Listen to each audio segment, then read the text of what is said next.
الحمد لله وكفى وسلام على عباده الذين اصطفى أما بعد فأعوذ بالله من الشيطان الرجيم بسم الله الرحمن الرحيم ألف لام ميم تلك آيات الكتاب الحكيم هدى ورحمة للمحسنين الذين يقيمون الصلاة ويؤتون الزكاة وهم بالآخرة هم يوقنون أولئك على هدى من ربهم وأولئك هم المفلحون ومن الناس من يشتري لهو الحديث ليضل عن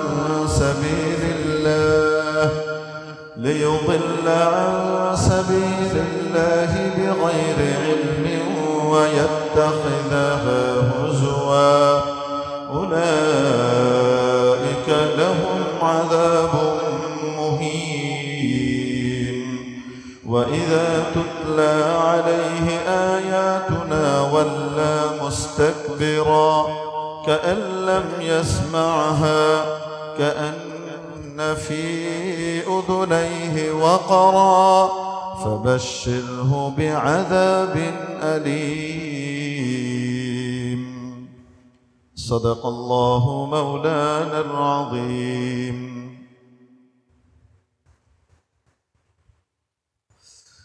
سورة لقمان মক্কায় অবতীর্ণ এবং অবতীর্ণ হওয়ার ধারাবাহিকতায় 57 নম্বর সূরা আর কোরআনে কারীমের সাজানোর ধারাবাহিকতায় ক্রমানুসারে 31 নম্বর সূরা। আল্লাহ তাবারাক ওয়া তাআলার অশেষ মেহেরবানি এবং দয়ার ফলে আমরা আজকে ঈশার নামাজান্তে তার কালামে পাক কে নিয়ে ব্যস্ত থাকবার কিছু সময় কোরআনে কারীমের কিছু আলোচনা করবার এবং শুনবার সুযোগ লাভ করে ধন্য হতে পেরেছি। গৌরবান্বিত হচ্ছি আল্লাহ পাকের অশেষ দয়ার বরকতে। এজন্যে হৃদয়ের গভীর থেকে শুকর আদায় করি আলহামদুলিল্লাহ। সূরাতুল লুকমানের প্রথম থেকে 7খানা আয়াত তিলাওয়াত করা হয়েছে। এই সূরার মধ্যে বিভিন্ন বিষয়ে আলোচনা আসবে। মৌলিক আলোচনা যেটি এই সূরার বিষয়বস্তু সেটি হলো তাওহীদ, আল্লাহ পাকের একত্ববাদের ঘোষণা এবং আল্লাহ পাকের উপরে খাঁটি ঈমান আনা।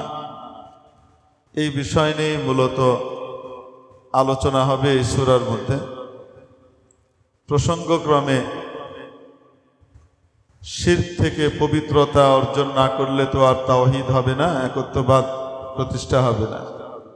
যেমন আজকে দেখেন না, সংস্কার করবে বলে, সংস্কার যেগুলো করার সেগুলো না করে যেগুলো আছে ভালো এগুলোকে কিভাবে নষ্ট করা যায় এই সমস্ত কাজ চলছে। মানে করার কাজ বাদ দিয়ে না করারটা করছে বেশি, এজন্য সমালোচনাও হচ্ছে ঠেলে। আমেরিকা থেকে একজন এসে সংস্কার কমিশনের প্রধান হয়ে যাবে, তো সে বাংলাদেশের রীতিনীতি এবং বাংলাদেশের চাওয়া পাওয়া, এখানকার মাটি ও মানুষের মনের অবস্থা বুঝবে? এখানে এসে তো এলজিবিটিও চাপাবে, এখানে এসে তো সে সমকামিতাই চাপাবে, এখানে এসে সে উল্টো পাল্টাগুলোই ঘাড়ে চাপানোর মতো ব্যবস্থা করবে। লিঙ্গ এখন থেকে আর 2টা হবে না, লিঙ্গ এখন নারী পুরুষ ছাড়াও আরো কিছু লিঙ্গ কি করতে হবে? প্রতিষ্ঠা করতে হবে। আমরা বইয়ের মধ্যে পড়তাম লিঙ্গ 2 রকম, তাই না? পুংলিঙ্গ, স্ত্রীলিঙ্গ, 4 রকম। তারপরে কি উভয় লিঙ্গ, ক্লীব লিঙ্গ পড়েছি না? এখন এরকম কিছু মানুষের ভিতরে ইতরামি মার্কা কিছু জিনিস তৈরি করবার মতো পাশ্চাত্যের কিছু সংস্কৃতিকে এখানে ডাম্প করবার জন্য চেষ্টা করে যাচ্ছে। ইনশাআল্লাহ তাআলা সফল হবে না।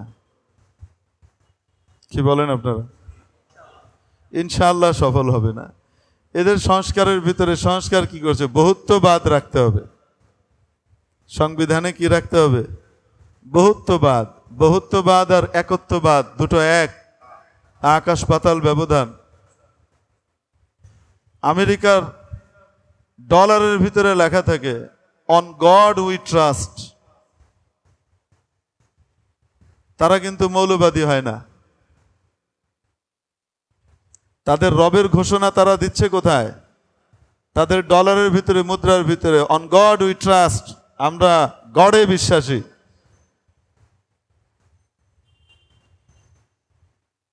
খ্রিস্টান কত পার্সেন্ট আমেরিকাতে বলেন তো দেখি?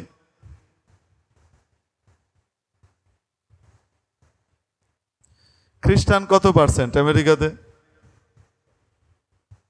80%ও না, 70%ও না। অন্যান্য ধর্মাবলম্বীরা, সেখানে মুসলিম আছে, কিছু জিউস আছে, বুদ্ধিস্ট আছে, আবার একেবারে যারা ধর্ম মানে না বলে ঘোষণা দেয়, নাস্তিক যেটাকে বলি আক্ষরিক অর্থে, সেটাও আছে। বহু রকমের ধর্মাবলম্বী আমেরিকাতে আছে। কিন্তু যেহেতু 60%-এর কাছাকাছি, 50%-এর উপরে খ্রিস্টান, এজন্য তারা গণতান্ত্রিক ধারা হিসেবে বলে যে আমাদের এই দেশটা সব কিছুই থাকবে ঠিক, কিন্তু এখানে প্রাধান্য পাবে আমাদের সংবিধান এবং সব কিছুর ভিতরে অধিকাংশ মানুষের, এদেশের অধিকাংশ মানুষের যে ধর্ম, সেটার ছোঁয়া সব জায়গায় থাকবে। আমি মনে হয় বোঝাতে পারিনি আপনাদেরকে। 60 to 70% মানুষ হওয়ার পরেও সেখানে তাদের ধর্মের অনুকরণে সংবিধান তৈরি করা হবে এবং সেটাকে প্রাধান্য দেওয়া হবে। হ্যাঁ, অবশ্যই সংখ্যালঘুদের অধিকার বহাল রাখা হবে, কিন্তু কেমন বহাল রাখে সেটাও আপনারা জানেন। ডাক্তার আফিয়া সিদ্দিকীকে ধরে নিয়ে গিয়ে 120 বছরের উপরে জেল দিয়ে রেখে দিয়েছে। আবার আদালত আরেকটা দিয়ে 200 বছরের উপরে এখন জেল। পাকিস্তান থেকে ধরে নিয়ে ওখানে গেছে, নিরপরাধ, তার দুটো বাচ্চাকে মেরে ফেলেছে। আমেরিকার জেলে উনি এখনো পড়ছেন। কোনো অভিযোগ ওনার বিরুদ্ধে প্রমাণ করতে পারেনি। তাদের ইগো, তারা জঙ্গি বলেছে তাই বাস জঙ্গি। ইনশাআল্লাহ তাআলা মায়ের আসবে, এমন মায়ের আসবে যে আমেরিকা পালানোর জায়গা পাবে না ইনশাআল্লাহ তাআলা। এখন তো দেশে বিদেশে বিভিন্ন জায়গায় জালেমরা পালিয়ে টালিয়ে আমেরিকায় যায়। জালেমরা যখন মাইটার খায়, মাইটার খেয়ে তারপরে গিয়ে বড় জালেমের কোলে আশ্রয় নেয়। কেউ পাশেরটায়, কেউ আটলান্টিকের ওই পারেরটায়, কেউ আটলান্টিকের এই পারেরটায়। বুঝেন নাই মনে হয়? যাদের কাছে আশ্রয় নেয় না, তারাও একদিন পালিয়ে বেড়াবে যখন নাকি জুলুম সর্বগ্রাসী হবে আর শের পুরাও। ব্রিটিশ এক সময় ছিল, ইন জেনারেলি ইসলাম ছাড়া অন্যান্য বিষয়ে তারা যথেষ্ট পরিমাণ ইনসাফের প্রমাণ দিত, তাদের কোর্টকে তারা ঠিক রাখত। যদি আপনি শুধু তাদের বিরোধিতা না করেন, আপনি মুসলমান কিন্তু আপনি তাদের দখলদারিত্ব আর সাম্রাজ্যবাদিতার বিরোধিতা করেন নাই, তো তাহলে আপনার জন্য কোর্ট একদম ইনসাফের সাথে ফয়সালা করতো ওই জমানায় ব্রিটিশের আমলে। কিন্তু তাদের সাম্রাজ্যবাদের বিরুদ্ধে কাটা, নিজের দেশের স্বাধীনতা সার্বভৌমত্ব ফিরে পেতে চায়, এদেরকে এক চুল পরিমাণও বরদাস্ত করতো না। লক্ষাধিক আলেমকে গাছের মধ্যে ফাঁসি দিয়ে লটকানো হয়েছে। Grand trunk road, GT road বলা হয়, দেওবন্দ মাদ্রাসার ঠিক সামনে দিয়ে এই রোডটা গিয়েছে। দিল্লি থেকে নিয়ে লাহোর পর্যন্ত এই পুরা অংশের ভিতরে ঐতিহাসিক লেখে, ইংরেজ ঐতিহাসিক লেখে, কোনো গাছ বাকি ছিল না যেই গাছে কোনো স্বাধীনতা কামী আলেমকে ঝুলানো হয় নাই। জুলুম ছিল না? বলেন না কেন? রাজত্বটা কেমন ছিল? বলা হতো ব্রিটিশের রাজত্বে সূর্য ডুবতো না, মানে সূর্য পৃথিবীতে যেখানেই থাকতো সেখানেই ব্রিটিশের রাজ আছে, একদম উল্টো দিকেও তার রাজত্ব আছে। সেই রাজত্ব আল্লাহ কেড়ে নেন নাই। কমতে কমতে এখন আমেরিকার লেসপেন্সার হয়েছে। আমেরিকা যদি বলে আমি একটা পেছন দিক থেকে বাতাস ছাড়বো, তোমাকে খেতে হবে, তখনকার প্রধানমন্ত্রী বলবে ভাইজান প্রকাশ্যে দিয়েন না, লজ্জা পাবো, তলে তলে খেয়ে আসি, আমি তো আপনার বড় মিত্র। অবস্থাটা এমন হয় নাই? বাস্তবে বলেন, আপনারা তো জ্ঞানী মানুষ, ইতিহাস ঐতিহ্য সবকিছু জানেন। তো এই যে মনে করেন বহুত্ববাদ আর একত্ববাদ, ওরা যখন অন গড উই ট্রাস্ট লেখে তখন সেটা সাম্প্রদায়িক সংবিধান হয় না, সাম্প্রদায়িক টাকা হয় না। কেন? মেজরিটি ওদিকে। বাংলাদেশের 90% প্লাস, 99, আজ থেকে 8-9 বছর আগেকার জাতিসংঘের পক্ষ থেকে যে আপনার পেশ করা হয়েছে, আমরা কি বলি এটাকে, পরিসংখ্যান পেশ করা হয়েছে, সেটার ভিতরে 89.6 মুসলিম দেখানো হয়েছে বাংলাদেশে। বাস্তবে কি অতটুকুই না আরো বেশি? বলেন তো, আরো বেশি। 89.6 মানে তো 90% মুসলমানের দেশ বাংলাদেশ। এই জায়গাতে আমার সংবিধানের ভিতরে আমি একত্ববাদ, এক আল্লাহর উপরে আস্থা আর বিশ্বাস, এটা আগেকার যেই শাসক বা যেই প্রেসিডেন্টই যোগ করে থাকেন না কেন, কথাটা ভুল না সঠিক ছিল, এদেশের চেতনার সাথে যায়, ওটা রাখা যাবে না, ওটাকে ঘুরিয়ে ফিরিয়ে এদিক ওদিক করতে হবে। আর আমরা মুসলমানরা আঙ্গুলও চুষবো, আবার বাহবাও দিব, আবার মনে করব খাঁটি মুসলমান আমরা। আল্লাহর কাছে কি জবাব দেব ভাই? তো শিরক অর্থাৎ বহুত্ববাদ, তাওহীদ একত্ববাদের সাথে সরাসরি সাংঘর্ষিক। এই আয়াত তাওহীদ সংক্রান্ত বিষয়ে, এই সূরা তাওহীদ সংক্রান্ত বিষয়ে আলোচনা করবে, ইয়াকিনের ব্যাপারে আলোচনা করবে। তাওহীদের সাথে সংশ্লিষ্ট যেহেতু শিরকের বিরোধিতা করা, বহুত্ববাদের বিরোধিতা করা, কারণ কালিমার ভিতরে সবার আগে কি আনা হয়েছে বলেন তো দেখি? লা ইলাহা। যতক্ষণ বহুত্ববাদকে মাথা থেকে, হৃদয় থেকে বের করতে না পারবো, ততক্ষণ একত্ববাদ প্রতিষ্ঠা হবে না। একত্ববাদ আনবার জন্য হৃদয়ের মধ্যে জরুরি বহুত্ববাদকে ছেটিয়ে বিদায় করা। এজন্য ইসলামের কালিমার প্রথম অংশই হলো লা ইলাহা ইল্লাল্লাহ। 1 নম্বর হলো লা ইলাহা, কোনো মাবুদ নাই, ইল্লাল্লাহ, একজনই আছে। আগে সবাইকে ঘাড় ধাক্কা দিয়ে মন থেকে বের করে দিতে হবে, তাহলেই আল্লাহর স্থান হৃদয়ের মধ্যে হবে।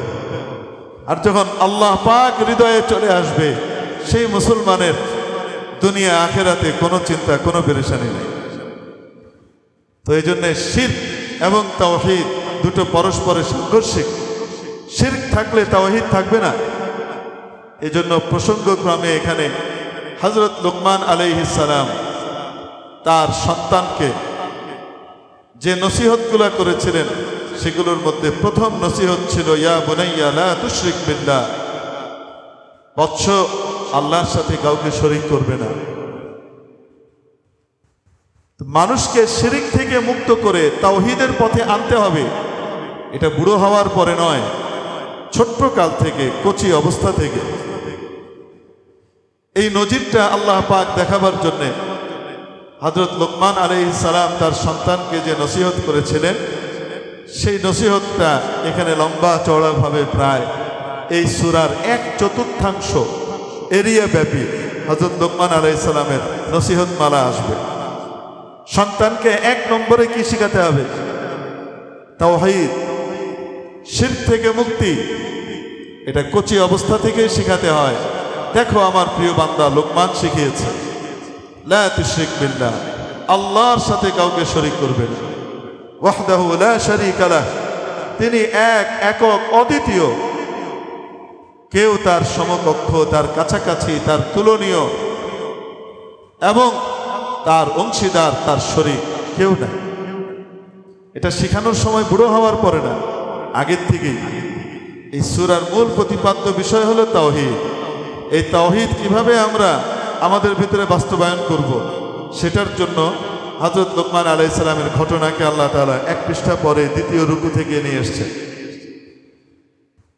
প্রসঙ্গক্রমে সেখানে শিরকের আলোচনা আসবে, যে লোকমান তার সন্তানকে শিরক থেকে মুক্তির কথা বলেছেন। শুধু শিরক থেকে মুক্ত হলেই যে একজন ভালো মানুষ এবং সুসন্তান সে হয়ে যাবে, অভিজাত মানুষ হবে, স্মার্ট মানুষ হবে, তা কিন্তু নয়। তাওহীদের পাশাপাশি তাওহীদের মূল শিক্ষার সহায়ক আরও কিছু বিষয়, নৈতিক শিক্ষা তার দরকার আছে। সেই নৈতিক শিক্ষাগুলো আল্লাহ তাবারাকা ওয়া তাআলা লোকমান আলাইহিস সালামের সেই সন্তানকে কি কি উনি বলেছিলেন সেগুলো উল্লেখ করে দিয়েছেন। অর্থাৎ, ও আমার প্রিয় নবীর প্রিয় উম্মতি, তোমরাও তোমাদের কলিজার টুকরাদেরকে কমপক্ষে ছোটবেলায় এই শিক্ষাগুলো দিও।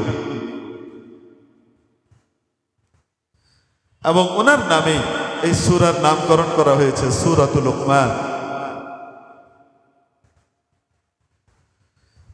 এবং সর্বশেষে গিয়ে কিয়ামত সম্পর্কিত আলোচনা হয়েছে। আল্লাহর উপরে ইয়াকিন রাখতে হবে এবং সেখানে কিয়ামত সম্পর্কে কেউ জানে না, শুধু কে জানেন? আল্লাহ জানেন। এরকম আরো কিছু বিষয় আছে যে ভবিষ্যৎগুলো একমাত্র কে জানেন? আল্লাহ জানেন। সেগুলোর আলোচনা করে ইমানিয়াতের সাথে এই সূরার সমাপ্তি ঘটেছে।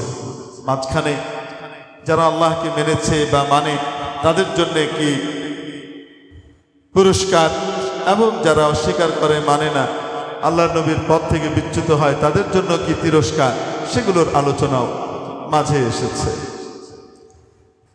রব্বে যুল জালাল ইরশাদ করেন, আলিফ লাম মিম, যেটির অর্থ এবং মর্ম একমাত্র আল্লাহই সবচেয়ে ভালো জানেন। আল্লাহু আ'লামু বিমুরাদিহি বিযালিক, এর দ্বারা কি উদ্দেশ্য, আল্লাহর কি উদ্দেশ্য, আল্লাহ পাকই সবচেয়ে ভালো জানেন। এগুলোর অর্থ আল্লাহ তাআলা নবীর মাধ্যমে আমাদেরকে জানান। খণ্ড খণ্ড অক্ষর, আলিফ একটা অক্ষর, লাম একটা অক্ষর, মিম একটা অক্ষর, কিন্তু এটার দ্বারা কি উদ্দেশ্য কে জানেন? আল্লাহ জানেন। সবচেয়ে ভালো আল্লাহই জানেন। আল্লাহ পাক হয়তো তার নবীকে জানাননি, তাই নবীজি আমাদেরকে জানেননি, অথবা নবীজিকে আল্লাহ পাক জানিয়েছেন এটার কি মর্ম, কিন্তু সেটা আমাদেরকে জানাতে নিষেধ করেছেন বিশেষ হিকমতে, যে কোরআনের সব কিছুই যে তুমি বুঝে ফেলবা তা নয়। তারপরেও মুফাসসিরিনে কেরাম এর ভিতরে বিভিন্ন অর্থ বের করেছেন, যে আলিফ দ্বারা উদ্দেশ্য আল্লাহ, লাম দ্বারা উদ্দেশ্য জিবরিল, মিম দ্বারা উদ্দেশ্য মুহাম্মদ, অর্থাৎ আল্লাহর পক্ষ থেকে জিবরিলের মাধ্যমে সবচেয়ে অথেন্টিক ওয়েতে মুহাম্মদ সাল্লাল্লাহু আলাইহি সাল্লামের কাছে এই কোরআন অবতীর্ণ। এটা কেউ কেউ ব্যাখ্যা করেছে, কিন্তু এই ব্যাখ্যা নবীজি করেন নাই। অতএব ব্যাখ্যার জায়গাতে আছে, এগুলোর অর্থ আমরা জানি। তিলকা আয়াতুল কিতাবিল হাকিম, এটি মহাপ্রজ্ঞাময় কিতাবের কিছু আয়াত। হুদাম ওয়া রাহমাতাল লিল মুহসিনিন, যা হেদায়েত এবং রহমত স্বরূপ এসেছে সৎকর্মপরায়ণদের জন্য, মুহসিনিনের জন্য। তারা কারা? সৎকর্মপরায়ণ ভালো মানুষ কারা? আল্লাযীনা ইউকিমুনাস সালাহ, যারা নামাজ কায়েম করে, নামাজ প্রতিষ্ঠা করে, ওয়া ইউতুনাজ যাকাহ, যাকাত আদায় করে, ওয়া হুম, আর এরাই বিল আখিরাতি হুম ইউকিনুন, এরাই একমাত্র আখিরাতের ব্যাপারে পরিপূর্ণ বিশ্বাস রাখে। অর্থাৎ বহু লোক আছে তারা দাবি করে তারা আখিরাতকে বিশ্বাস করে। ইহুদিরাও বলে, খ্রিস্টানরাও বলে যে তারা আখিরাতকে বিশ্বাস করে, কিয়ামত নামে একদিন আসবে। মক্কার মুশরিকরা স্বীকার করতো না যে আখিরাত নামে কিছু আছে, এটাকে তারা বিশ্বাস করতো না। তবে খ্রিস্টানদের ধর্মের ভিতরে আল্লাহর পক্ষ থেকে না, পরবর্তীতে তাদের ধর্মযাজকরা এর মধ্যে যে বিকৃতি সাধন করেছে এবং ক্ষমতাসীনরা ধর্মযাজকদেরকে দিয়ে চাপ দিয়ে যে সকল পরিবর্তন এনেছে, অদ্ভুত টাইপের কিছু আকীদা বিশ্বাস তারা তৈরি করিয়েছে, যেগুলো আল্লাহর পক্ষ থেকে নাজিলকৃত নয়। না ইনজিলে আছে, না তাওরাতে আছে, না ওল্ড টেস্টামেন্টে আছে, না নিউ টেস্টামেন্টে আছে। আল্লাহ নাজিল করেননি। ঈসা আলাইহিস সালামও এমন কথা বলেননি। এটা ওরা বানিয়েছে। ঈসা আলাইহিস সালাম যেহেতু আল্লাহর পুত্র এবং উনি তার সকল উম্মতের যত পাপাচার আছে তাকে যারা শুধু স্বীকৃতি দিবে যে উনি আল্লাহর বেটা, এতটুকু স্বীকৃতি যারা দিবে তাদের প্রত্যেকের জন্য অগ্রিম তাদের যত পাপ আছে সব পাপগুলোকে তিনি মাথায় নিয়ে নিজে শুলিতে চড়ে প্রায়শ্চিত্ত করে গেছেন। অতএব আগ পরের সকলকে সব রকমের ইন্ডেমনিটি দিয়ে দেওয়া। এই অদ্ভুত ইন্টারন্যাশনাল ইন্ডেমনিটি, এই চেতনার কারণে বর্তমানে সারা পৃথিবীতে সবচেয়ে বড় জুলুমকারী হিসেবে এই খ্রিস্টানরা আবির্ভূত হয়। তারা জানে যে মাসউদ ঈসা আলাইহিস সালামকে আল্লাহর বেটা হিসেবে আমরা মেনে ফেললাম, ফিলিস্তিনে আমি সবাইকে একদম স্ম্যাশ করে দিই, সব যদি ভ্যানিশ করে দিই, নারী শিশু থেকে শুরু করে সবকে যদি আমি হত্যা করি, অসুবিধা কি? আমার ঈসা আলাইহিস সালাম তো আমার সব পাপ টাপ মাথায় নিয়ে উনি কি করেছেন? শুলিতে চড়ে চলে গেছেন। অতএব আর কিছু করা লাগবে। এই জন্য গির্জায় গেলে যাই, এটা ফাও, না গেলেও কোনো অসুবিধা নেই। সব গুনাহ তো উনি মাথায় করে নিয়ে চলে গেছেন। বলেন তো দেখি, এই টাইপের অদ্ভুত ইন্ডেমনিটি দিলে কেউ ভালো হবে? জেল জুলুমের ভয় দেখায় দুনিয়াতে কি করা যায় না, অনৈতিকতা থেকে বাঁচানো যায় না। সিসি ক্যামেরা এবং দুদকের ভয় দেখিয়েও পরিপূর্ণভাবে দুর্নীতি থেকে বাঁচানো যায় না। সেখানে দুনিয়াতে যা ইচ্ছা তুমি তাই করো, শুধুমাত্র ঈসা আলাইহিস সালামকে আল্লাহর বেটা হিসেবে স্বীকৃতি দাও, তোমার সব মাফ হয়ে যাবে। ওয়াও! এই যে গোটা পৃথিবী জুড়ে যে অনাসৃষ্টি খ্রিস্ট জগৎ করে বেড়াচ্ছে, তার একটা মূল ভিত্তি হলো কিয়ামতের দিন তাকে কোনো ধরার কিছু করা লাগবে না। ঈসা আলাইহিস সালাম আসবেন, আল্লাহর বেটা হিসেবে উনি যা বলবেন আল্লাহ তা মানবে, আর তাদেরকে নিয়ে সব জান্নাতে চলে যাবে। আর বাস্তবতা কি? বাস্তবতা হলো দুষ্টের দল হযরত ঈসা আলাইহিস সালামকে হত্যা করার জন্য তাড়া করেছে। কত বড় ইতর কারা জানেন? যাদের সাথে খ্রিস্টানদের এখন সবচেয়ে বেশি ভালোবাসা, ইহুদিরা। যারা হযরত ঈসা আলাইহিস সালামকে আল্লাহর নবী বলা তো দূরের কথা, বেটা তো বহুত পরের কথা, আল্লাহর নবী বলা তো দূরের কথা, চরিত্রবান চরিত্রবতী মায়ের সন্তান হিসেবেও স্বীকৃতি দেয় না। আপনারা জানেন আল্লাহ তাআলা কুদরত দেখিয়েছেন, হযরত ঈসা আলাইহিস সালামকে দুনিয়াতে এনেছেন বিনা বাপে, শুধু মা দিয়ে আল্লাহ দুনিয়াতে কি করেছেন? ঈসা আলাইহিস সালামকে আল্লাহ পাক এনেছেন। বাপ ছাড়াও যে মানুষ তৈরি করা যায়, করতে পারেন, এই ক্ষমতা আল্লাহর আছে না নাই? কোন পুরুষ ছাড়া শুধু নারী দিয়ে মানুষ তৈরি করা যায়, কোন নারী ছাড়া শুধু পুরুষ দিয়ে মানুষ তৈরি করা যায়, আবার নারী পুরুষ কিছুই নাই তাছাড়াও মানুষ তৈরি করা যায়। এই সব রকমের উদাহরণ আল্লাহ দেখিয়েছেন। স্বাভাবিক নিয়ম কি? নারী পুরুষের মাধ্যমে আরেকজন মানুষ দুনিয়াতে আসে, এটা স্বাভাবিক নিয়ম। নারী পুরুষের মাধ্যমে আল্লাহ কি করেন? একজন সন্তানকে দুনিয়াতে আসবার ব্যবস্থা করে দেন। সেখানে আল্লাহ পাক কুদরত দেখালেন, নারীও লাগে না পুরুষও লাগে না। দেখো, আমি আদমকে বানাইলাম, তার বাবাও নাই, তার মাও নাই, কোনো পুরুষই নাই, কোনো নারীই নাই তার সাথে, তার আগে কোনো নারী লাগে না। বিনা নারীতে আমি মানুষ বানাতে পারি। আল্লাহ দেখালেন আদিমাতা হযরত আম্মা জান হাওয়া রাদিয়াল্লাহু তাআলা আনহাকে তৈরি করে শুধু পুরুষ থেকে তৈরি করেছেন। কিভাবে? হাদিস শরীফের মধ্যে এসেছে, আদম আলাইহিস সালামের বাম পাঁজরের একটা হাড় আল্লাহ তাআলা খুলে নিলেন, আর সেটা দিয়ে মা হাওয়াকে আল্লাহ তৈরি করলেন। তাহলে এখানে পুরুষের অংশ আছে কিন্তু কোনো নারীর অংশ নাই। প্রথম নারী রইল পুরুষ ছাড়াও শুধু নারী দিয়ে আল্লাহ মানুষ তৈরি করতে পারেন, এই কুদরত দেখাবার জন্য আল্লাহ পাক তার প্রিয় বান্দা হযরত ঈসা আলাইহিস সালামকে নির্বাচন করলেন, তার প্রিয় রসুলকে নির্বাচন করলেন। তার মা পৃথিবীর সবচেয়ে সতী সাথী নারীদের মধ্যে অন্যতম একজন ইতিহাসের হযরত মারিয়াম রাদিয়াল্লাহু তাআলা আনহার গর্ভে হযরত ঈসা আলাইহিস সালামকে আল্লাহ তাআলা কি করলেন? পয়দা করলেন। মজার ব্যাপার হলো হযরত ঈসা আলাইহিস সালাম তার কোলে আসবার আগ পর্যন্ত কোনো পুরুষ তাকে স্পর্শই করে নাই। পুরুষ না, উনি সাবালিকা হওয়ার পরে কোনো নারীও ওনাকে স্পর্শ করে নাই। এটা কিভাবে সম্ভব?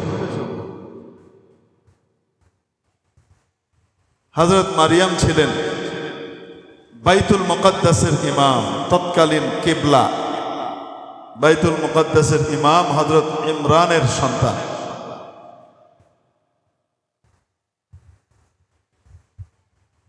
আর মারিয়ামের আপন খালু ছিলেন যুগের শ্রেষ্ঠ নবী হযরত সাইয়্যিদুনা জাকারিয়া আলাইহিস সালাম।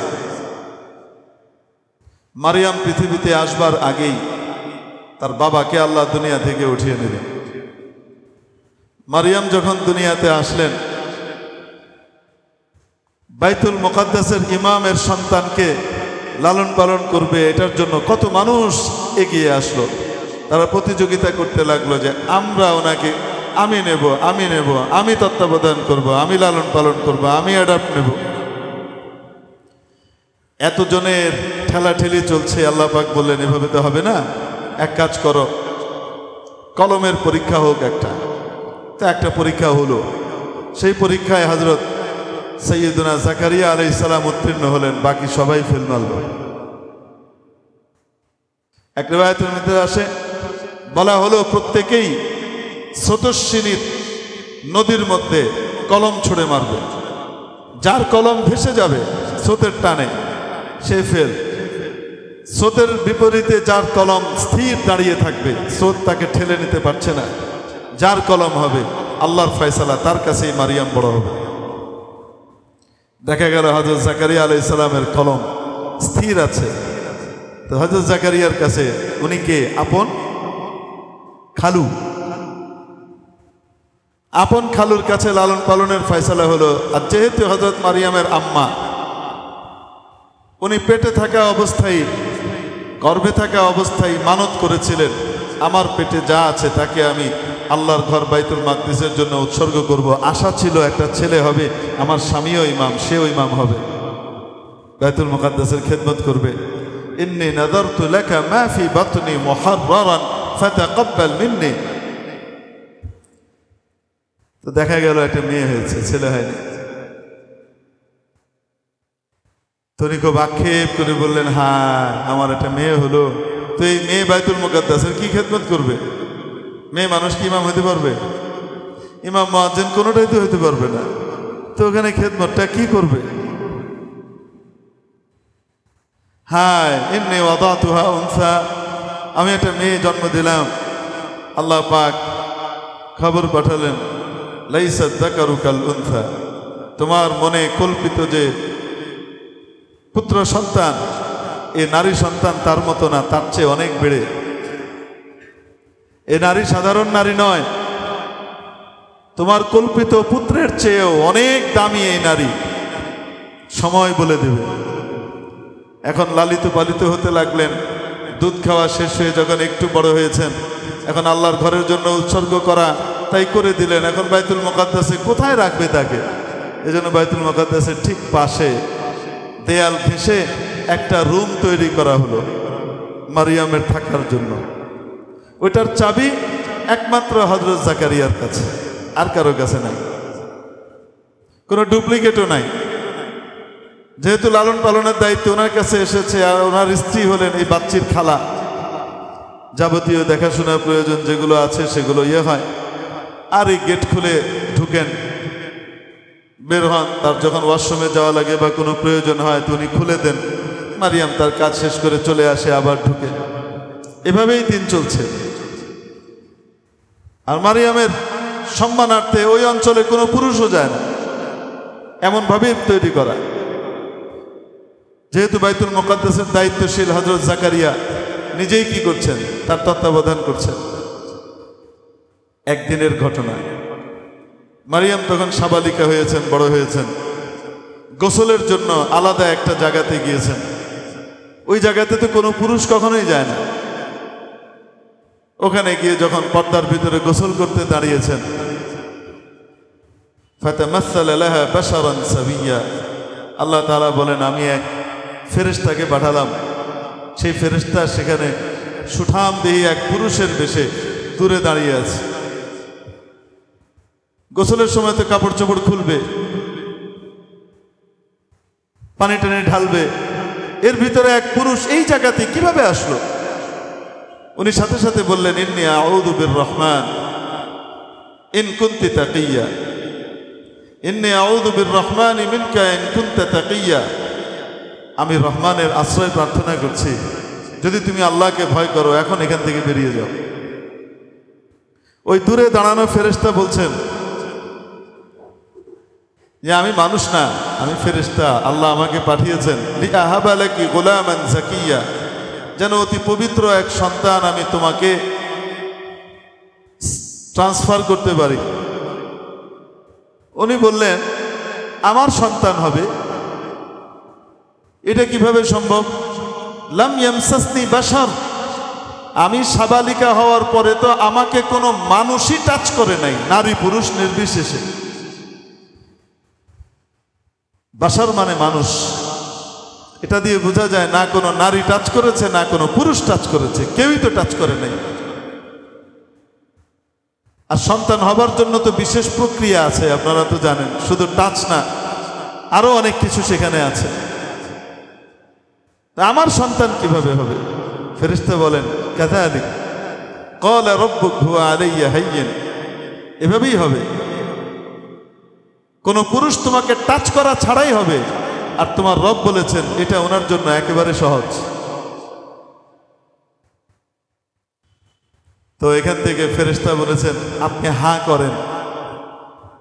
তো হযরত মারিয়াম হাঁ করেছেন, ফেরেশতা ওখান থেকে ফুঁ দিয়েছেন, কাছে এসেও না, ওই দূর থেকেই ফুঁ দিয়েছেন, মুখের ভিতরে ফুঁ গিয়েছে, ব্যাস আপনি মুখ বন্ধ করেন, আল্লাহ আমাকে যা আদেশ করেছেন সেটা করে দিলাম। এখন বলেন তো দেখি, ফুঁ দিয়ে কোনো পীর যদি কারো মুহে ফুঁ দেয়, সে বড় পীর আব্দুল কাদের জিলানী রহমতুল্লাহ আলাইহি ফুঁ দিলেও বাচ্চা আরে কন্যা কেন? হ্যাঁ, কেউ যদি এই জমানায় এখন বলে যে আমাকে, তাই তোমার বাচ্চা হলো কেমনে, পেটে প্রেগনেন্ট হইলে কেমনে, অমুক পীর সাহেব আমাকে ফুঁ দিছে, যেমনি মারিয়ামের পেটে ঈসা হয়েছে এমনি আমার পেটে এটা হয়েছে, ওবো কন্যা কেন হবে? এটা তো প্রক্রিয়াই না। তো আল্লাহ তাআলা হযরত ঈসা আলাইহিস সালামকে হযরত মারিয়ামের পেটে বড় করতে লাগলেন, বিনা বাপে বিনা পুরুষে শুধু নারীর দ্বারা আল্লাহ সন্তান তৈরি করতে পারেন কিনা সেই কুদরত দেখালেন। ফাজাআল মাখাদু ইলা জিদইন নাখলা, যখন পেটে ভয়ঙ্কর ব্যথা শুরু হলো তো উনি চিন্তা করলেন প্রসব বেদনা, এতদিন তো কেউ জানতো না, এখন তো জানবে, এখন কি হবে? তো আল্লাহ পাক বললেন তুমি দূরে চলে যাও। মনের ভিতরে ঢালা হলো এলাকায় থেকো না, তুমি দূরে চলে যাও। উনি এলাকা ছেড়ে দূরে চলে গেলেন। ব্যথার চোটে আর টিকতে পারছেন না, একটা খেজুর গাছের নিচে বসলেন। পাশে একটা ঝর্ণা প্রবাহিত হচ্ছে আর তীরেই একটা খেজুর গাছ, এখানে বসলেন। এত ব্যথা উঠলো, উনি বললেন ইয়া লাইতানি মিততু ক্বাবলা হাদা ওয়া কুনতু নাসিয়াম মানসিয়া, হায় আমি যদি এই ব্যথার আগে মারা যেতাম। মরণের কষ্ট, মৃত্যু যাতনাও অনেক আরামের এর চাইতে, মৃত্যু যাতনাও এর চেয়ে অনেক সহজ। অথবা যদি আমি একদম বেহুশ হয়ে যেতাম, কিছুই আমার মনে নাই, এমন হতো। সন্তান হল, প্রচন্ড দুর্বলতা। আল্লাহ পাক বললেন হুজ্জি ইলাইকি বিজিজিন নাখলা, কাণ্ডটা ধরে একটু নাড়া দাও, শরীরে তো শক্তি নাই, খেজুর গাছের কাণ্ডটা ধরে একটু নাড়ানোর চেষ্টা করো, কি হবে? তুসাকিত আলাইকি রুতাবান জানিয়া, উপর থেকে টপ টপ করে তাজা তাজা খেজুর পড়বে। ফাকুলি, এই খেজুরটা খাও, ওয়াশরাবি, এবং ঝর্ণার পানি পান করো। এখান থেকে আমরা যদি চিন্তা করি, মেডিকেল সায়েন্স যদি এখানে গবেষণা করে, তাহলে অনেক কিছু তারা পাবে আশা করি। একজন প্রসূতি, একজন লেবার পেইনের যে মানে এই যাতনার ভিতরে যে নারী পার করছেন যে সময়টা, ওই নারীর দুর্বলতা দূর করবার জন্য খেজুর এবং স্বচ্ছ তাজা পানি অত্যন্ত গুরুত্বপূর্ণ উপাদান শক্তি সরবরাহ করবার জন্য। এটা হিন্দুরা এখন গবেষণা করছে, জানেন? হিন্দুরা গবেষণা করে ইন্ডিয়াতে এখন কন্টেইনারকে কন্টেইনার, জাহাজের পর জাহাজ শুধু খেজুর আনায় তারা সৌদি আরব আর ইরাক, কুয়েত, কাতার থেকে ঠেলে খেজুর খায়। কি পাইছে তারা আল্লাহ জানে। এই পরিমাণ তারা নেয় যে আমরা যখন বাংলাদেশিরা বা পাকিস্তানিরা অন্যান্য জায়গায় খেজুর কিনতে যাই, তো খেজুরের দাম বেড়ে যাচ্ছে, কোন বেশি দাম দিয়ে নিয়ে যেতে রাজি আছে। এত চলে ওদের ওখানে। আর আমাদের মুসলমান বললে হাসবেন, গোবর খেয়ে বেড়ায়, এই খায় ওই খায়, ঘোড়ার ডিম, পিজা ডিম, বার্গার ডিম, হ্যাঁ, হট ডগ, হট বিলাই, এগুলি খেয়ে বেড়াইতেছে। তো শরীর তো ফুলবে, 2 দিন পরে ডায়াবেটিস হবে। শরীরের ইমিউনিটির শক্তি কি করে না, গ্রো করে না, অবস্থা তো অন্যরকমই হচ্ছে। তো আল্লাহ পাক বললেন, এজন্য খাবার ব্যাপারেও একটু চিন্তা ভাবনা করে শক্তিশালী জিনিস খাওয়া উচিত, যেগুলো অল্প খেলেই শরীরের ক্যালোরির যে ঘাটতি আছে সেটা কি করে দেয়, পুরো করে দেয়। উপকারী জিনিস বড় খেজুর। যাই হোক, তো উনি খেলেন। এখন ওনার যে সন্তান হলো, এই সন্তান কি অবৈধ নাকি আল্লাহর কুদরত? আল্লাহর কুদরত। খ্রিস্টানরা বিশ্বাস করতো এটা আল্লাহর কুদরত। নবীজির কারণে নবীজি আমাদেরকে বলেছেন, আমরাও বিশ্বাস করি হযরত ঈসা আলাইহিস সালাম আল্লাহর কুদরত। নবীজি নিজেই বলেছেন, ওয়া উম্মুহু সিদ্দীকাহ, তার মা অত্যন্ত সত্যবাদী ছিলেন। অর্থাৎ তাকে যখন সবাই জিজ্ঞেস করেছে, ইয়া উখতা হারুন, এ হারুনের বোন, মা কানা আবুকি ইমরাআ সাউই ওয়া মা কানাত উম্মুকি বাগিয়া, তোমার বাপ অত দুশ্চরিত্র ছিল না, তোমার মা অত দুশ্চরিত্রা ছিলেন না, বড় নেককার ছিলেন, আমাদের ভিতরে সকলের সেরা, তুমি এটা কি ঘটাইলা? তো উনি কিছুই বলেন না। আল্লাহ নিষেধ করে রেখেছিলেন, কেউ তোমাকে জিজ্ঞেস করলে কোনো কথা বলবা না, তুমি শুধু একটা কথাই বলবা, আমি রোজাদার। আর রোজা রাখলে ওই সময় কথা বলা নিষেধ ছিল, শুধু একটুক বলা যেত, আমি রোজাদার। বিরক্ত হয়ে এক পর্যায়ে বলেছেন, ফাশারাত ইলাই, এই বাচ্চাকে জিজ্ঞেস করো, আমারে কেন জিজ্ঞাসা? তো তারা বললো, এই ছোট্ট বাচ্চা, কোলের বাচ্চার সাথে, দুগ্ধপোষ্য বাবুর সাথে আমরা কিভাবে কথা বলবো? এটা কি সম্ভব? বাচ্চার মুখ থেকে স্পষ্ট স্বরে আওয়াজ বেরোচ্ছে, ইন্নী আব্দুল্লাহ আতানিয়াল কিতাবা ওয়া জাআলানি নাবিয়্যা, আমি আল্লাহর বান্দা, উনি আমাকে কিতাব দান করেছেন। সুবহানাল্লাহ। এখনো দাঁত উঠে নাই, আর আল্লাহ নবী বানিয়ে দিয়েছেন, আমাকে কিতাব দিয়েছেন। কিতাব তখনও দুনিয়াতে আসে নাই, উনি যখন বড় হবেন তারপরে আল্লাহ কিতাবটা দিবেন। কিন্তু ঘোষণা হচ্ছে, আমাকে আল্লাহ নবী বানিয়েছেন, যেখানেই আমি থাকবো সেখানেই আল্লাহ কি দিবেন, বরকত দিবেন। এবং আমাকে বলেছেন, ওবাররাম বিওয়ালিদাতি, আমার মার সাথে যেন আমি সৎ ব্যবহার করি, ভালো ব্যবহার করি, এই আদেশ আমাকে করা হয়েছে। ওয়ালাম ইয়াজআলনি জাব্বারান শাকিয়্যা, আমাকে উদ্ধত এবং দুর্ভাগা আল্লাহ বানাননি। আমাকে আল্লাহ এমন বানাননি যে আদালতের কাঠগড়ায় বাবা মাকে দাঁড় করিয়ে তারপরে আমি বলবো, they are not parents, they are criminal. বাবা শুনেন নাই মনে হয় বয়ান? হ্যাঁ, দে আর ক্রিমিনাল। নিজের বাপ আর মার ব্যাপারে আদালতে দাঁড়িয়ে বলতেছে, এরা হলো ক্রিমিনাল, অপরাধী, চাইল্ড অ্যাবিউজ করে। হাতের কামাই, কিসের কামাই? এইরকম সন্তান দুনিয়া এবং আখিরাতে উভয় জায়গাতের জন্য ওয়াবাল। দুনিয়াও বরবাদ করে দেয় মা বাবের, আখিরাতও বরবাদ করে দেয়। এজন্য সন্তানদেরকে দিন শেখানোর চিন্তা করা দরকার। স্কুলে পড়াই, কলেজে পড়াই, যেখানেই পড়াই, আমার সন্তানটা যেন সবার আগে মুসলমান হয়, দিনদার হয়। এটা যদি না হয় দুনিয়াতেও মার খেতে হবে, আখেরাতে তো অপেক্ষা করছে।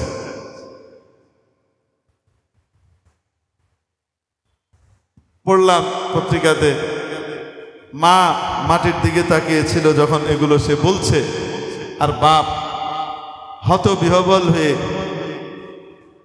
রাহারা হয়ে, কিংকর্তব্য বিমূঢ় হয়ে অপলক নেত্রে মেয়ের দিকে তাকিয়েছিলেন। এই মেয়েকেই বড় করার জন্য আমার জীবন যৌবন আমি শেষ করলাম। বাবার অভিব্যক্তি হয়তো মনে এটাই হচ্ছে, মা তোমাকে বড় করার জন্য কত কষ্ট আমি করেছি। আজকে তুমি ইংরেজিতে বয়ান দিচ্ছ এখানে বসে বসে, দে আর ক্রিমিনাল। হ্যাঁ, তুমি এটা বলো তোমার নর্থ সাউথে পড়ানোর জন্য যে টাকাটা লাগে সেই টাকাটাকে আমি বাদ দিই নাই।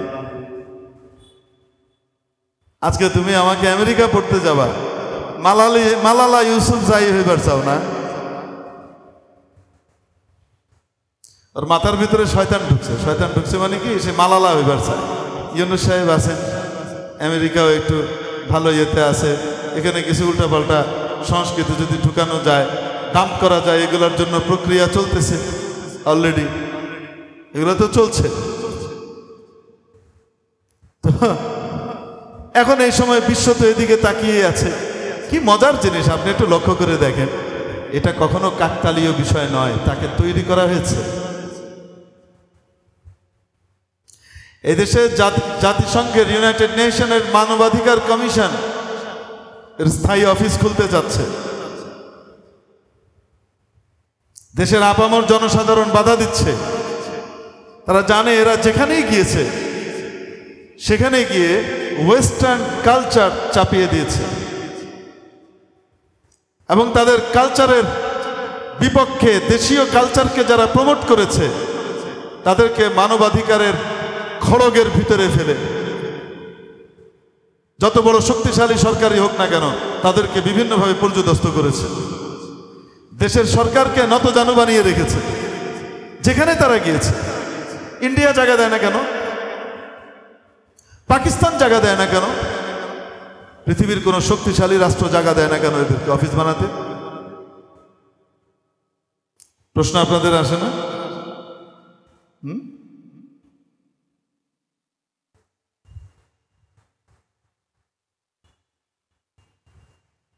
আল্লাহু আকবার।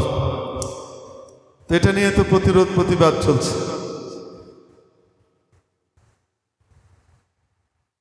যেই দিন মন্ত্রী পরিষদ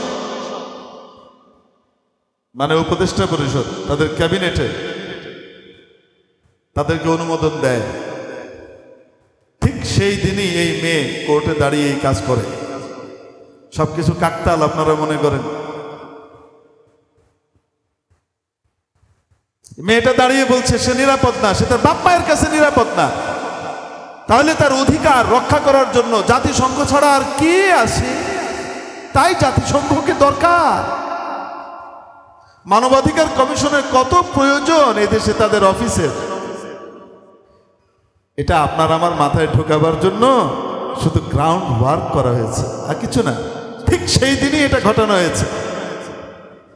এর পরের দিন সমস্ত খবর ছাপিয়ে এই মেয়ের খবরই চলছে।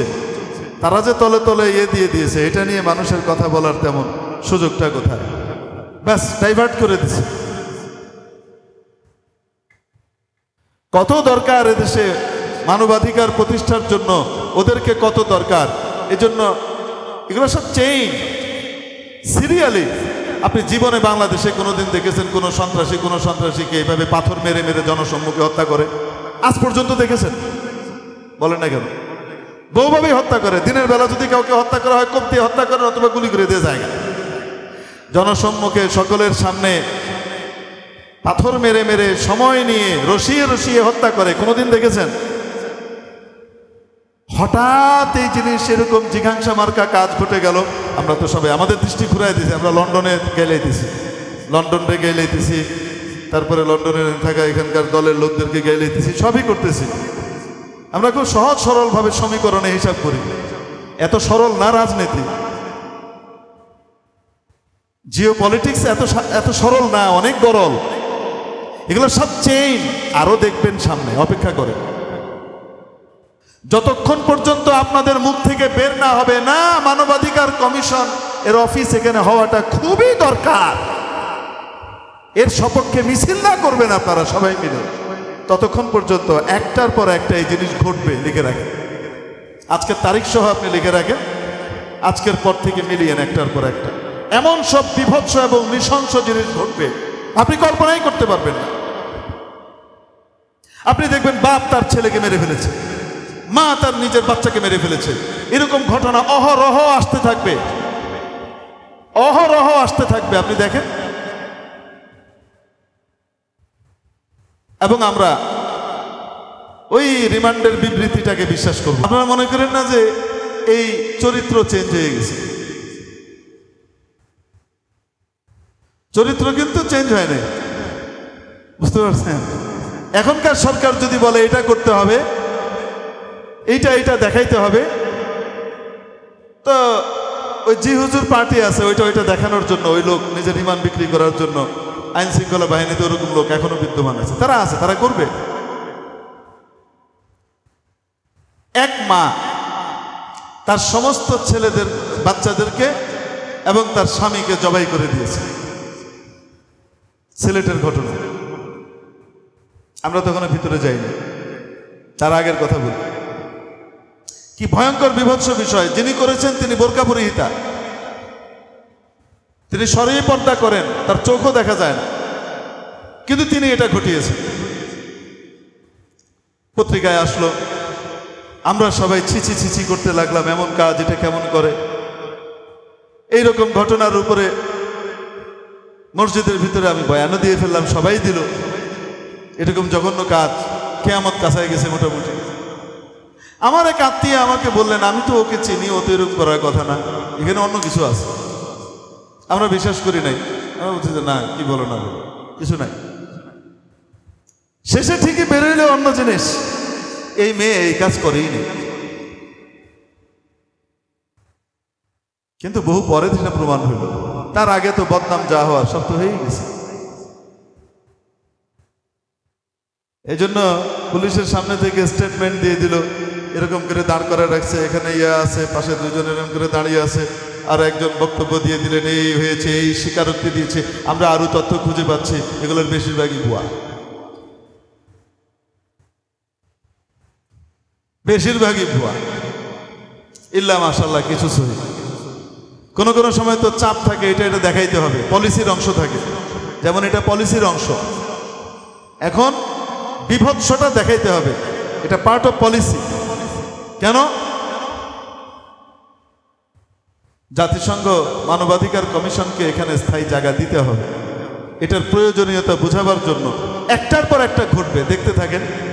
এগুলো চেইন, এমনি না, এগুলো একটার ভিতরে এক একটা দিয়ে মাল্টিপারপাস সার্ভ করতেছে এরা।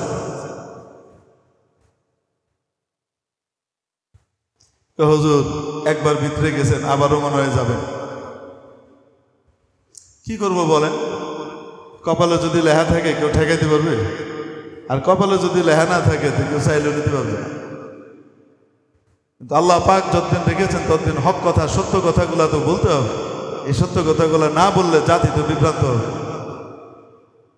আমরা সব মিছিলে বেরিয়ে গেলাম রাতের বেলায়, ঘটল বুধবার দিন, সারা দিন গেল কেউ জানে না।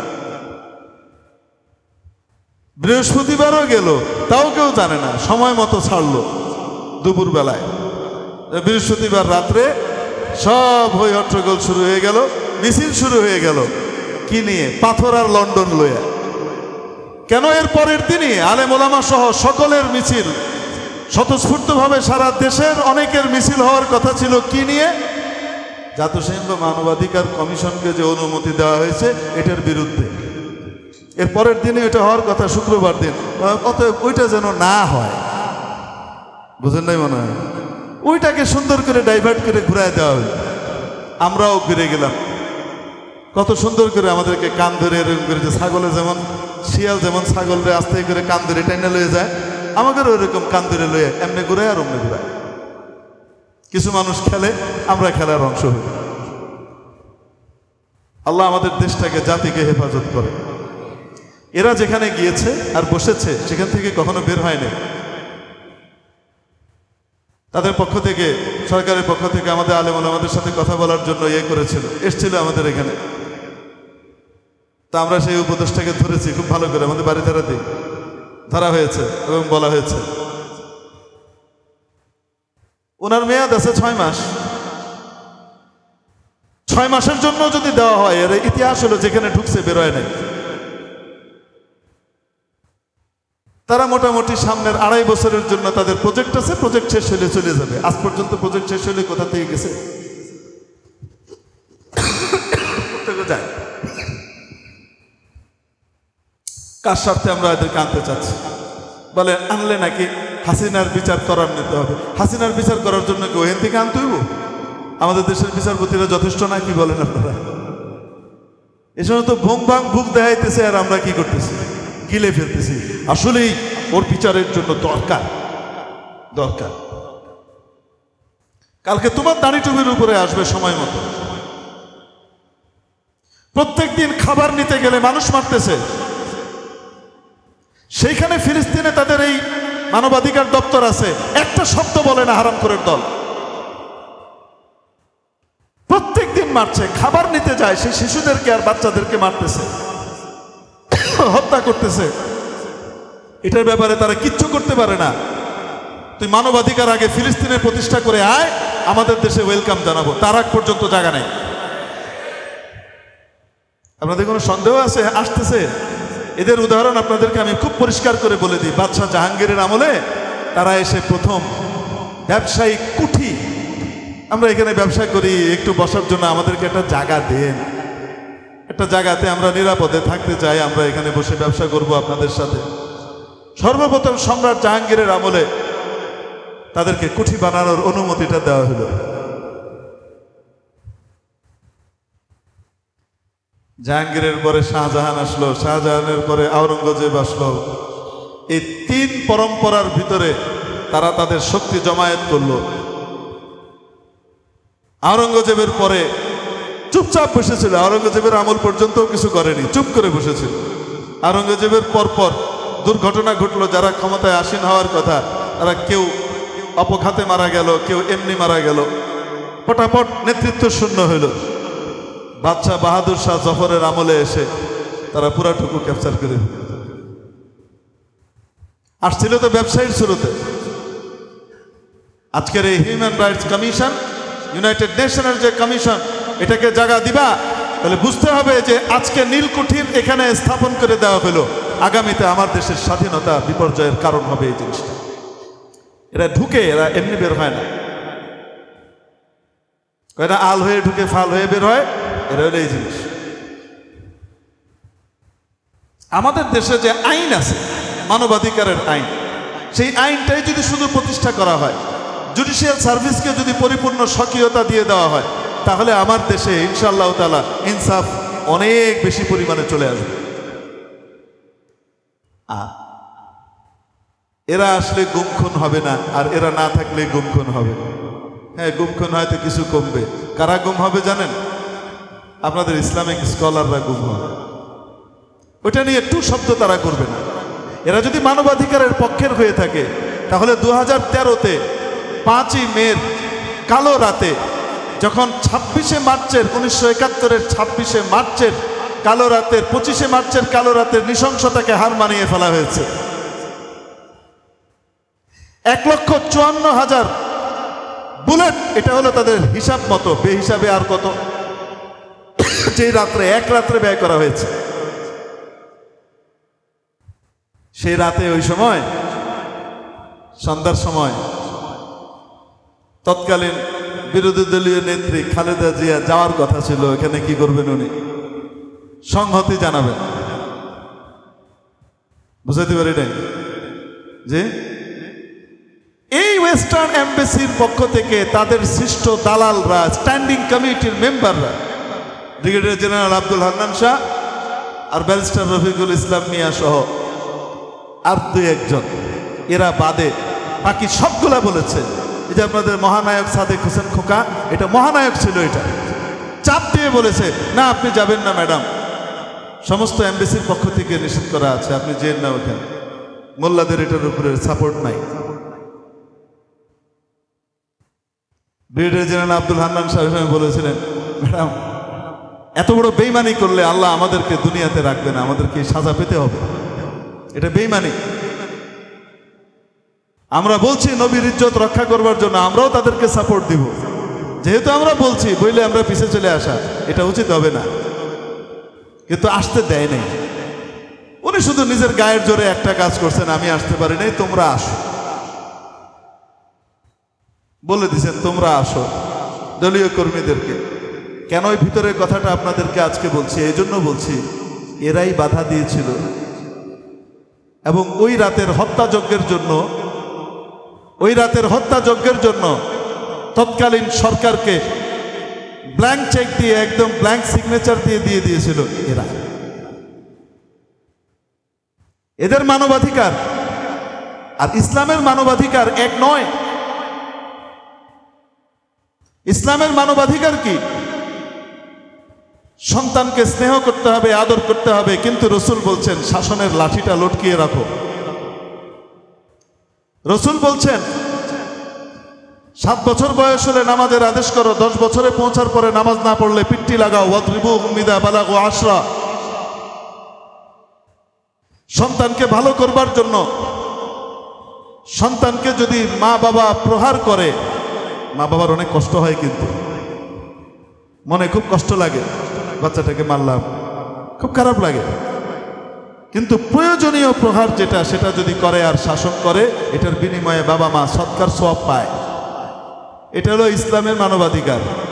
ওনাদের মানবাধিকার 999-এ ফোন করবে বাচ্চা, ওই যে দাঁড়ায় গেছে না চাইল্ড অ্যাবিউজার, কি জানি কয়, আমি তো বুঝতে পারবো না অত সুন্দর করে, আপনার ভালো পারবো, এরা মানুষ না।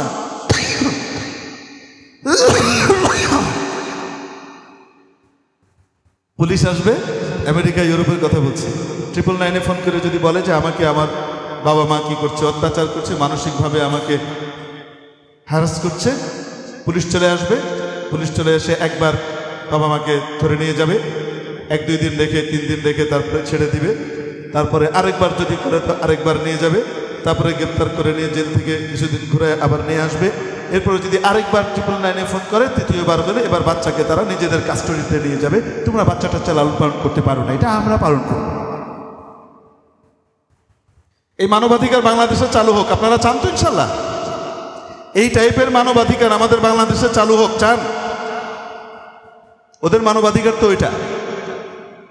আপনাদের মতো দিনদার পরহেজগার মানুষ, ইসলামী চেতনার মানুষ, আপনার মানুষের ভিতরেই তো গণ্য নয়, কিসের অধিকার? এদের কাছে যদি মানবাধিকার নামে কিছু থাকতো, গুয়ান্তানামো বের নামে এরকম জঘন্য ইতিহাসের পচা কোনো কারাগার পৃথিবীতে আর কোনোদিন আসতো না। এদের চেয়ে মানবাধিকার হত্যাকারী আর কে আছে? এরা এসে আমাদেরকে মানবাধিকার প্রতিষ্ঠা করে দিবে। এর মুহতারাম দোস্ত, এই জন্য তাওহীদ শিখাতে হবে সন্তানকে ছোটবেলা থেকেই, বড় হওয়ার পরে নয়। লোকমান আলাইহিস সালাম তাওহীদ শিখাচ্ছেন ছোটবেলা থেকে, ওইটাই আল্লাহ তাআলা আমাদেরকে শোনালেন। আর ইসলামও শিখালো এনকারেজিং ভাষায়, এমন না যে ওটা চাপ দিয়ে। কি বলছে?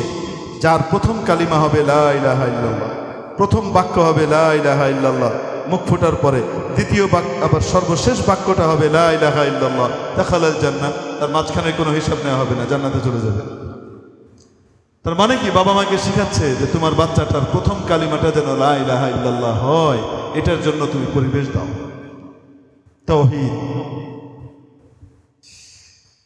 প্রিয় উপস্থিতি, এখানে আল্লাহ রাব্বুল আলামিন শুরু করলেন আল্লাযীনা ইউকিমুনাস সালাতা ওয়া ইউতুনাজ যাকাতা ওয়া হুম বিল আখিরাতি হুম ইউকিনুন। এখান থেকে গিয়েছিলাম যে অনেকেই তো দাবি করে যে আমরা আখিরাতে বিশ্বাসী, অথচ তারা যেমন ঈসা আলাইহিস সালামের অনুসারীরা, তারা বলে আমরা অনুসারী খ্রিস্টান, তারা দাবি করে তারা আখিরাতে বিশ্বাসী, কিন্তু তাদের বিশ্বাস কি?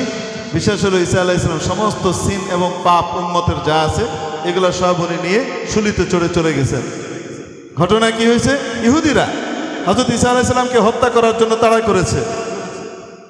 সবচেয়ে আগে যে লোকটা ছিল মারার জন্য, ঈসা আলাইহিস সালাম যেতে যেতে একটা ঘরের ভিতরে ঢুকে কোনো মতে আশ্রয় নিয়েছেন। আল্লাহ পাক সাথে সাথে ওটার ছাদ খুলে দিয়েছেন, খুলে দিয়ে হযরত ঈসা আলাইহিস সালামকে আসমানে উঠিয়ে নিয়েছেন। আর ওই যে সবচেয়ে আগে যেটা ছিল মারার জন্য, ওইটা ভিতরে ঢুকছে, কৃতিত্ব নেবে, ক্রেডিট নেবে। ভিতরে ঢুকার সাথে সাথে আল্লাহ পাক তার চেহারা বানায় দিয়েছেন ঈসা আলাইহিস সালামের মতো। এখন যখন পিছন থেকে ধাওয়া করে সব আসছে, তারা এসে ঈসা আলাইহিস সালামকে পাইছে তো কন্যা কেন? কারে পাইছে, আসল না নকল? এই ইহুদিরে পাইছে, নকল রে। এটারে ধরে শুলিতে চড়াই দিছে। এটাকে ধরেই, এই ক্রিমিনালটাকে ধরেই কি চড়াইছে তারা। আর আসল ঈসা কোথায়? এখন তাদের এখান থেকে বিশ্বাস তৈরি হয়েছে, তারা এখান থেকে বিশ্বাস করেছে ঈসা শুলিতে চড়েছেন। কেন চড়েছেন? খোদার পুত্র, সে আবার শুলিতে চড়ে কেন? কারে উনি সকলের গুনাহগুলা কাঁধে নিয়ে শুলিতে চড়ছেন। যারা ওনাকে মানবে কিয়ামতের দিন তাদের কোনো হিসাব নিসাব সব। এইরকম আখেরাত আছে। আর এইরকম আখেরাত কিয়ামতের দিন হবে। কেমন আখেরাত? গুনাহ করলে ফামান ইয়ামাল মিসকালা যাররাতিন খায়রান ইয়ারা, একটা ভালো কাজ যদি কেউ বিন্দু পরিমাণ করে, তাও সে কি পাবে? এটা দেখতে পাবে সেদিন। ওয়ামান ইয়ামাল মিসকালা যাররাতিন শাররান ইয়ারা, আর যে নাকি বিন্দু পরিমাণ খারাপ কাজ করবে, সেটাও সে কিয়ামতের দিন কি করতে পাবে? দেখতে পাবে। তো আমাদের যেমন করব তেমন পাবো। আর ওদের আকীদা বিশ্বাস, এখন বলেন ওদের আকীদা বিশ্বাস, ওরা তো বলে তারা আখেরাত মানে, কিন্তু আসলে আখেরাত মানে? আপনার আমার ভিতরে অনেক দুর্বলতা আছে, আপনার আমার ভিতরে অনেক দুর্বলতা আছে, কিন্তু আপনারা আল্লাহর রহমতে নামাজ পড়েন, যাকাত দেন। কেন করেন? নিজের অর্থটাকে আল্লাহর রাস্তায় কেন দেন? কাকে খুশি করার জন্য? আখেরাত আছে বলেই। আল্লাহ বলছেন ভালো মানুষ কারা? ভালো মানুষ মুখে দাবি করলেই হবে না। আল্লাযীনা ইউকিমুনাস সালাহ, যারা নাকি নামাজ কায়েম করে, ওয়া ইউতুনাজ যাকাহ, যাকাত আদায় করে, ওয়া হুম বিল আখিরাতি হুম ইউকিনুন, প্রকৃতপক্ষে এরাই আখিরাতের উপরে পরিপূর্ণ কি করে? বিশ্বাস রাখে। জন্য নামাজ এবং যাকাত বাদ দিয়ে কখনোই কি হবে না? প্রকৃত মুসলমান হওয়া যাবে না। এই বিশেষণগুলো আমাদের লাগবে। উলাইকা আলা হুদাম মির রাব্বিহিম, যারা আখিরাতকে বিশ্বাস করে আর নামাজ আদায় করে, যাকাত আদায় করে, নামাজকে ঠিকমতো প্রতিষ্ঠা করে, এই সমস্ত ব্যক্তিদের ব্যাপারে আল্লাহ বলছেন, এবং সৎকর্মগুলো করে। উলাইকা আলা হুদাম মির রাব্বিহিম, এরাই তাদের রবের পক্ষ থেকে হেদায়েতের উপরে প্রতিষ্ঠিত। ওয়া উলাইকা হুমুল মুফলিহুন, আর এরাই বাস্তবে সফলকাম। 5 নম্বর আয়াত পর্যন্ত শেষ হয়েছে। পরের আয়াত আগামী সপ্তাহে ইনশাআল্লাহ আল্লাহ তৌফিক দান করলে। সুবহানাল্লাহি ওয়া বিহামদিহি, সুবহানাকাল্লাহুম্মা বিহামদিকা আশহাদু আল্লা ইলাহা ইল্লা আনতা আস্তাগফিরুকা ওয়া আতুবু ইলাইক।